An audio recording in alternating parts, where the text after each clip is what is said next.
Iran semakin bergejolak, semakin hari semakin tambah keparahan dari demonstran yang sudah menguasai beberapa kota penting di Iran. Dan demonstran ini berlangsung pagi, siang, dan malam hingga sampai jam 1 malam.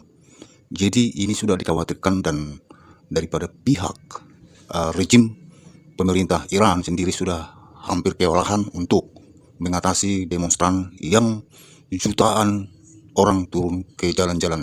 Mereka memblokir daripada jalan-jalan dan menguasai kota-kota penting, dan instansi pemerintah sebagian sudah mereka kuasai, dan aset-aset negara Iran juga mereka sudah mulai ada sebagian yang mereka rebut. Jadi mereka ini hanya mengharapkan daripada kedatangan putra mahkota Iran yang dulu telah diasingkan dari Amerika, yaitu Mr. Reza, yang akan didatangkan dari Amerika untuk memimpin pengganti daripada pemimpin tertinggi Iran saat ini. Jadi si Reza ini yang diinginkan oleh rakyat Iran. 85% rakyat Iran menginginkan daripada Reza ini untuk memimpin kembali, yaitu pemerintahan tertinggi di Iran, agar perekonomian dan keuangan Iran bisa kembali. Jadi demonstran ini sebenarnya diawali daripada runtuhnya mata uang Iran yang hampir 1.400.000 per dolar Amerika. Coba teman-teman bayangkan 1.400.000, seandainya rupiah seperti itu kan kita juga sudah ya habis lah, kita terpuruk, tak ada lagi bisa kita berubah apa-apa. Sedangkan kita saja 17 ribuan, hampir 18.000 sekarang per dolar Amerika aja kita sudah mulai kelihatan dia punya pengaruh ya. Apalagi contohnya uang kita 1.400.000 per 1 dolar Amerika. Mungkin kita udah sesak napas lah hidup di negara kita ini. Kira-kira begitulah, sama juga dengan mereka itu, teman-teman.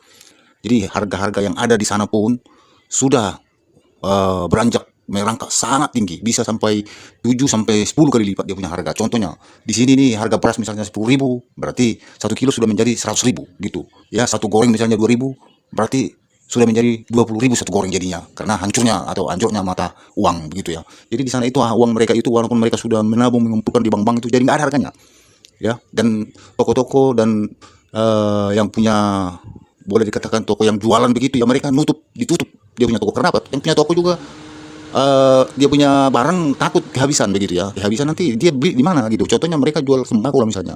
Kalau tokonya misalnya kehabisan sembako, di mana mereka beli nanti? Di mana nanti yang punya toko itu beli lagi? Jadi terpaksa mereka juga tutup begitu ya. Jadi situasi ini sekarang sudah bercampur-campur begitu situasi. Tapi ini mereka berprasangka bahwa, menduga bahwa diakibatkan pemerintah Iran itu tidak becus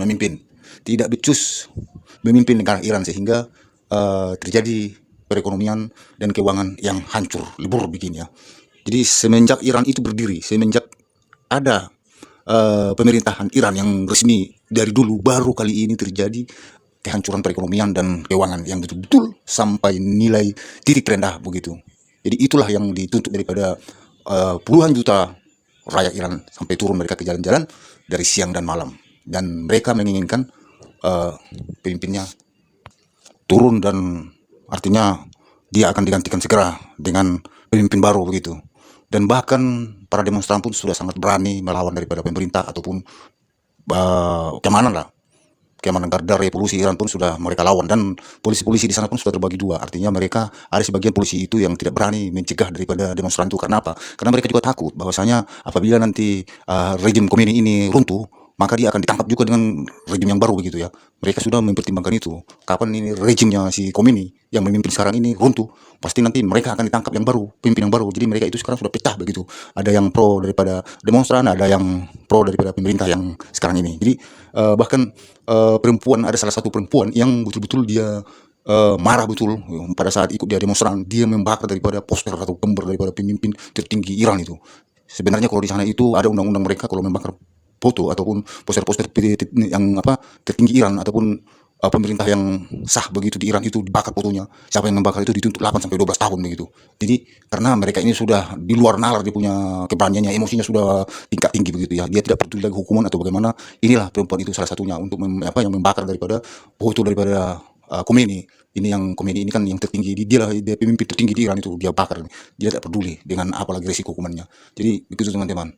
Itulah kalau memang betul-betul emosi masyarakat itu memuncak, dia tidak pikirkan hukuman lagi. Jadi seperti itu kalau seandainya di Konoha ini terjadi begitu, ya pemerintah juga harus hati-hati juga. Karena apa? Di Iran selama ini itu terkungkung dia punya kebebasan rakyat di sana tidak ada, karena di sana itu pemerintahnya terlalu otoriter begitu ya, punya kuasa sama sekali di sana itu dia punya pemerintah. Pokoknya rakyat tidak bisa bergerak apa apapun, sama dengan zaman-zamannya Soeharto zaman dulu. Artinya tembok pun bisa punya kuping gitu ya. Kalau kita ngomong di rumah kita sendiri pun ada yang bisa dengar gitu apa yang kita ngomongin. Misalnya kalau kita bicara itu di rumah kita sendiri pun terhadap pemerintah, ataupun memprotes pemerintah, bisa kita nanti ditangkap besoknya ataupun dihilangkan besoknya. Kira-kira sama seperti itu di negara Iran saat ini.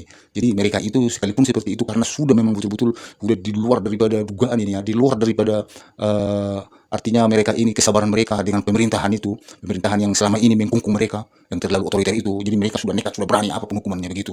Jadi Indonesia ini pun di negara kita ini jangan sampai seperti itu. Kalau sampai seperti itu, siapapun akan melawan. Rakyat pun sekalipun dibuat di situ 1 juta tentara untuk membacking ataupun membendung daripada kemarahan masyarakat, pasti tentara itu tidak akan mampu untuk membendung daripada kemarahan rakyat. Itulah. Jadi sekarang ini ya kelihatannya daripada demonstran itu dari pihak pemerintah Khomeini yang saat ini sudah kelihatan terlihatlah mereka itu tidak mampu ataupun sudah tidak sehebat yang zaman-zaman sebelum demonstran ini ya, dia punya kekuatan itu kekuasaan. Karena apa? Karena di pihak demonstran pun sudah boleh dikatakan ada sekitar 140-an yang meninggal dunia dan sekitar 3.000-an yang ditahan oleh pemerintah Iran. Jadi ini pun sebenarnya sudah disorot oleh hak asasi manusia. Artinya pemerintah Khomeini sekarang ini pun terlalu kejam untuk menembaki orang-orang sampai 140-an orang begitu ditembakkan sampai meninggal dunia, dan dari pihak aparat ada sekitar 15 orang yang meninggal juga. Jadi antara pemerintah dengan masyarakat juga ada juga yang meninggal. Tapi sebenarnya ini kalau tidak dilakukan kekerasan daripada pihak daripada pemerintah, mungkin rakyatnya tidak segitu ganas ya. Tapi ini karena mereka duluan yang melakukan penembakan terhadap rakyat ini, ya terpaksa mereka pun semakin ganas melakukan demonstran itu. Mereka itu tidak mau tahu apa yang ada di depan dia, mau kantor pemerintah mau apa, hancur semua dibuat dia. Jadi begitu teman-teman, ini sebagai satu contoh lah buat republik kita ini, jangan sampai terjadi seperti ini. Karena rakyat itu sabar tapi ada batasnya begitu teman-teman. موتور پلیس، خانه پلیس آتیش زدن، هر چی بود آتیش زدن.